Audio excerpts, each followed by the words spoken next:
Hello there folks, the Mediocre Painter here, and I've been painting miniatures for some 32 odd years, and I'm doing YouTube videos to help you get into the wargaming hobby because I've made the mistakes so you don't have to. It's been a little while since I've done a video because I've been on vacation and on business to the United States, so I'm a little bit out of it, and whilst I've been away I noticed that quite a number of people have been watching my videos, so I just want to say thank you very much. Hopefully you found them interesting, and hopefully you'll find this one interesting as well. So today I'm going to talk about affairs of the flesh, or rather how to actually do a reasonably decent job of painting flesh on your minis, particularly human flesh.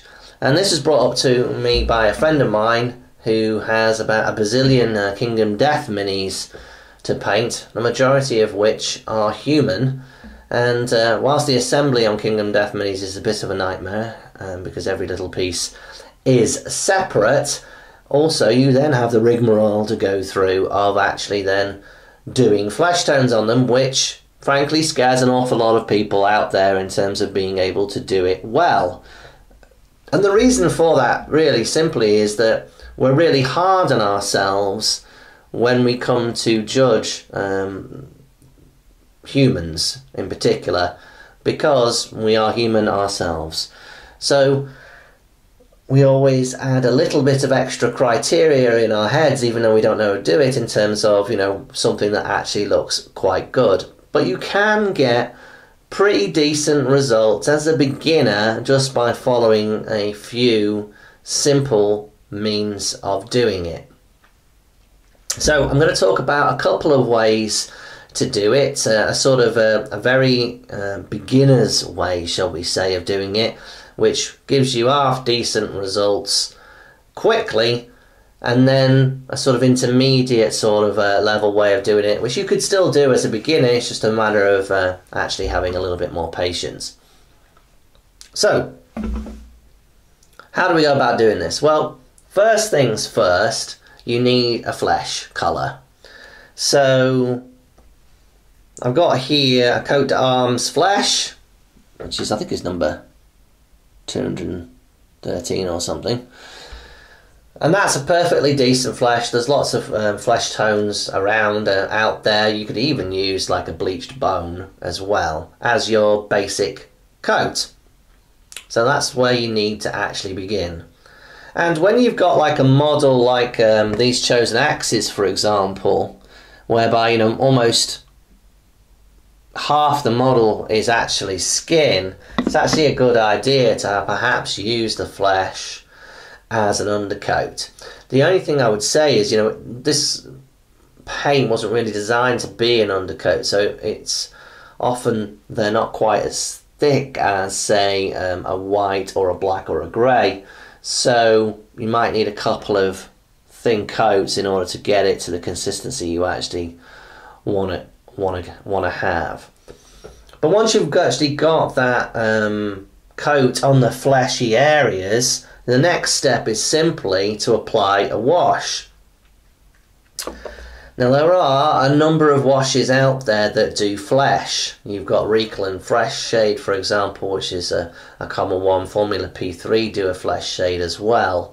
And also there's an old one from Games Workshop called Flesh Wash. This is from the late 80s, early 90s. This one is my go-to, and this is more of a sort of sepia almost style wash. And just to give you an example of, you know, what that looks like, here we've got a model that's just basically flesh toned with that flesh wash on it. And I like it because it does a pretty decent job of sitting in the crevices, and not all washes and inks, you know, do such a great job of that, but this one pulls really nicely, and it's a nice contrast as well. So the classic way of sort of painting when you're a beginner that I described before in my other videos, somewhere up here, is, you know, base coat, wash, and then highlight in the same colour that you used as the base coat. And so what you can do when you're doing like a flesh wash is do exactly that. So we base coat in our flesh, we then wash with our flesh wash, and then we can use a dry brush then to dry brush in that same flesh tones. And if we do that, we'll end up with a miniature that looks something like that. This is a very old Imperial Guard that I haven't properly tidied up, that I picked up on eBay. It's not amazing, I'm the first to admit that, but it gives you something quick and dirty, and if you're painting hundreds and hundreds of Guard, and if you are a Guard player, you will be probably painting hundreds and hundreds of Guard, it's a pretty decent start. Now what you can do is do like a two-stage dry brush, and what I find is that the first stage of that dry brush should be like a light pink. Here's a Rin Flesh from P3, and then follow that up on top with your original flesh wash. And you may find like it's worthwhile just picking out perhaps some of the details, perhaps on the nose and on the fingers, with a little white. So if we do that, what we get is a little bit more depth to the actual model itself.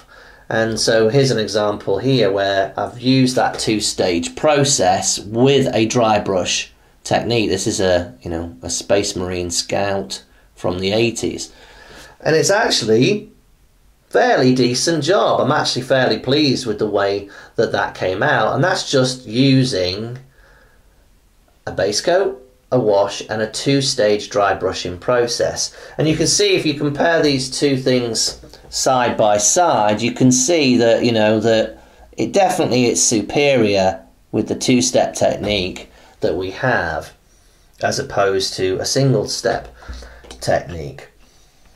And if you are doing lots and lots of those in one go, you know, you would just do one dry brush over the one model, go across a squad of 10, and then come back and do the secondary dry brush. Just make sure that, you know, you treat your brushes well when you do that, because they will take a hell of a beating as you're going along and doing that. But what if we want something that's a little more superior to that in terms of producing decent results? So if we want to go a step further, then what we want to do is to actually paint on those highlights. So this chosen axe here, for example, I've done exactly the same way as the Guard. You know, I've base coated in the flesh, and I've washed with the flesh, and basically I will now paint on the highlight coat in the Rin's flesh, which is the pink, as my first stage highlight, and that gives me something that looks like this. And you can see that that's, well, pretty pinky, but that's what we're looking for. We're looking for that look. And what we're going to do after this is we'll then do the same thing, but with a slightly thinner paint in the original flesh. And then you'll end up with a result that looks like this. Now, this is a very stylized technique, and it might not be to everybody's liking. Okay, it's a high contrast, stylized technique, but the pink and the flesh combined give the model just that little bit more depth that it would if you just used a single stage highlight. And you can see that, you know, from the models we showed before where we just did the dry brushing. You can see that the pink and then that flesh dry brush gives it just that little bit more depth, enough that you can go and go, hey, that's pretty respectable, I'd be perfectly happy to put that on the tabletop on my 40k army or my kill team, or, as I've been playing a lot recently, my Shadespire warband. So that's it. That's a very simple way to achieve half decent results when you're painting flesh that's not gonna drive you totally bananas. Now, I will add to that, as I said before, when you actually come to doing, say, the face and the hands, you might just want to mix in a little white with some flesh and just pick out little edge highlights on the fingers and maybe on the nose, the eyebrows and the little cheeks, just with a little white, just to make it pop that little bit more. But a lot of the times you don't even need to do that because you've got decent results to begin with.